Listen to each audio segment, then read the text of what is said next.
If this is what we are saying, then the conclusion needs to follow. If 3 infinities is 1 infinity, okay, and 4 infinities has to be 1 infinity too, because if you add it, it's still the same. What about 10,000 infinities? Assalamu alaikum wa rahmatullahi wa barakatuh. Bismillah walhamdulillah wassalatu wassalamu ala rasulillah sallallahu alayhi wasallam. Welcome guys. Today we are going to discuss about a recent dialogue I had with a Christian friend, and we were discussing about the Trinity, and I was explaining to him about why it is problematic to have more than one person in an idea of a monotheistic God. Okay, so you have more than one individual over there. So he was saying in that dialogue that it's not actually a big deal. Like, you're thinking about it. He made a statement about the numerical, that I'm thinking about it in a numerical sense, that when we say one, it's not really one in that sense, that I'm just thinking about it in a mathematical sense. So, and then I'm like, what are you talking about? Like, everybody knows what is one, right?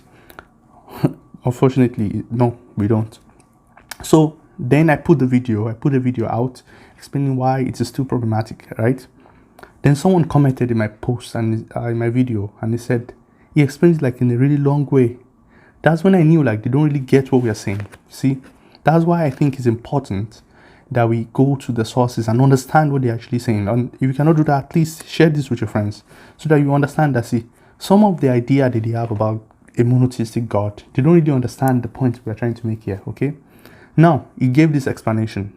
This is what he said. He said, it's an infinite. You have an infinite being. You have 3 infinite persons, okay? 3 infinite persons. Or, like, God is an infinite. So he's saying, if you add infinity plus infinity plus infinity, you still get infinity.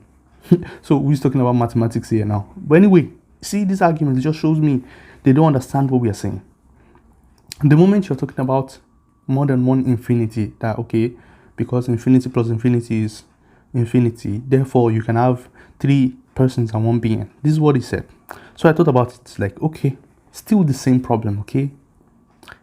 If you can have 3 infinities and is infinity, can you have 4 infinities and still be infinity? Yes, he has to say. That's the point I'm making. You have to agree to the conclusion that, if this is what we're saying, then the conclusion needs to follow.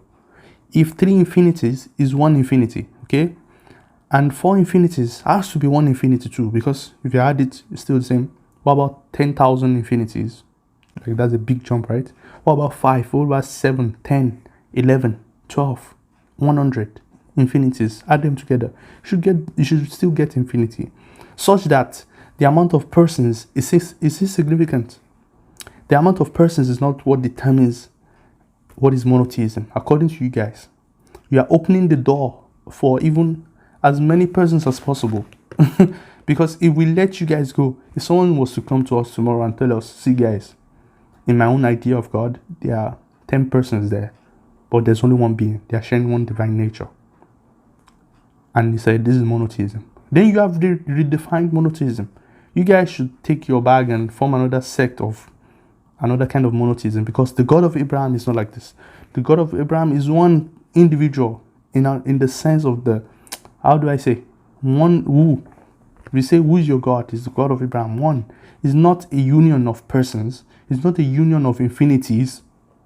Whether you call it infinity or whatever, as long as you can follow that idea, such that you are opening a door to something that cannot stop. If you have 2, you can have 3. If you have 3, you can have 4 and 5 and 6, and there will still be 3 persons, or 9 persons and 1 being. If 3 persons and 1 being is monotheistic, 9 persons and 1 being will be monotheistic, which is completely ridiculous. And this is what we are trying to expose here, guys.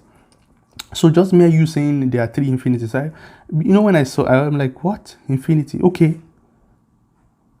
It's just opening the door for polytheism to be monotheistic, so that they can say they are monotheistic, because there are many in one sense and 3 in another sense. Okay, which is the next video I will make about some apologist claims about many in one sense and 1 in another sense. I'll make about 4 infinities or 5. Would they still be 1? So 1 million infinities, 1 million gods. If I believe in like 1 million gods, 1 million persons and 1 being, I will still be monotheistic. Do you see how nonsense is this? We are saying one person, one individual, one infinite being. Khalas. The moment you start adding more, you have already left the fold of Abrahamic faith, which is supposed to be pure monotheism. The Jews and the Muslims agree to this. Only the Christians have added this quote, and that they are hiding under the banner of monotheism, which I'm exposing. And if you think you have another argument other than this kind of infinite claims, bring it forward, guys. I've seen all of them. None of them can explain it. How 3 persons and 1 being is monotheistic. Nobody can explain it. So guys, if you think you are up to the task, please comment. Let's see another comment so that we'll react to it. So with this, let's end it on this, guys. At the end of the day, what are we calling you guys to? We are calling you back to the path of the prophets. Abraham, Moses, even Jesus. They taught this same doctrine. Your Lord, your God is one, not 3 persons. Definitely not. So, assalamu alaikum wa rahmatullahi wa barakatuh.